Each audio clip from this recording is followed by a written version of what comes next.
I'm back to my Jonathan Livingston Seagull growing beard.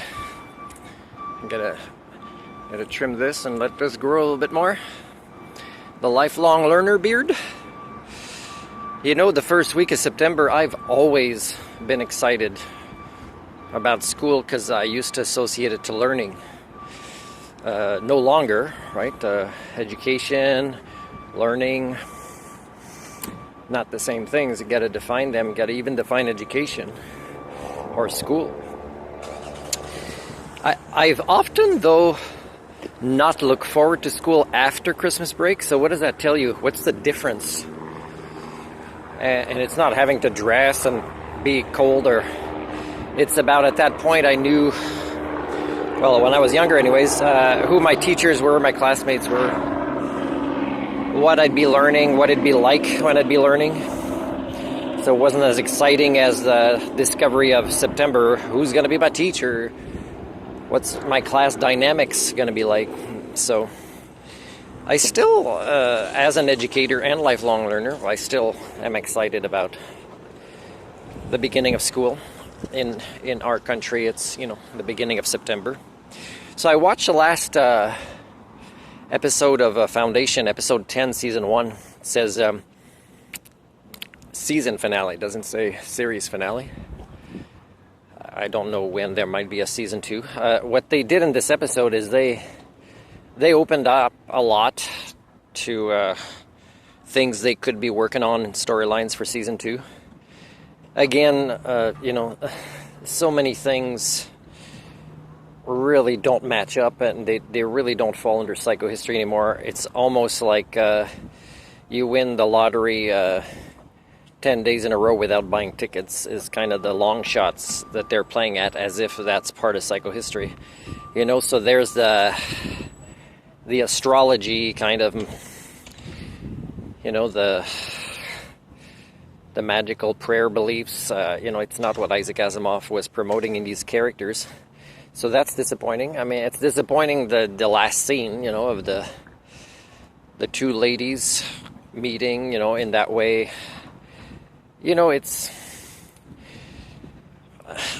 a lot of ways that the storyline will keep interesting me in season 2. It's strange. I never thought it'd be like this, but I'm actually more interested in what's going to happen with the brothers, the Cleons. Because maybe they'll end up showing the most humanity out of whether they have, souls or not, out of all the characters. Because even,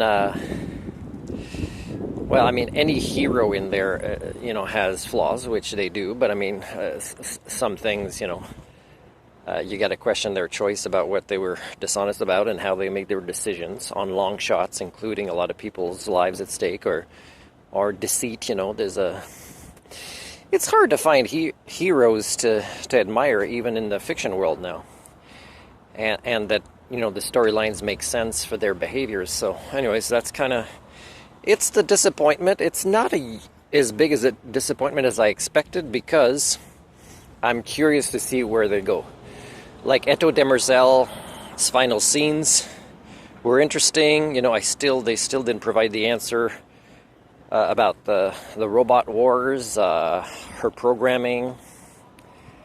So yeah, I just hope they're not going to do like whatever you think would be the longest shot event happening is that's what our series is about. You think the odds are all against, and then we call it psychohistory, and it really has nothing to do with psychohistory the way that Isaac Asimov defined it. So I don't know what Robyn is doing there, but it does kind of diminish the storyline for me, the wisdom that was there, the learning that our species needs to do.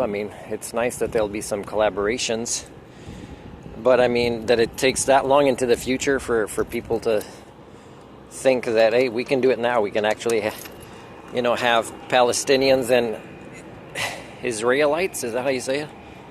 Start acting like who they claim to be. That would be nice, then that'd be finished, and then they'd have to just focus on trauma healing, which means training people not to fight but to provide trauma healing counseling. It'd be nice to see that kind of stuff.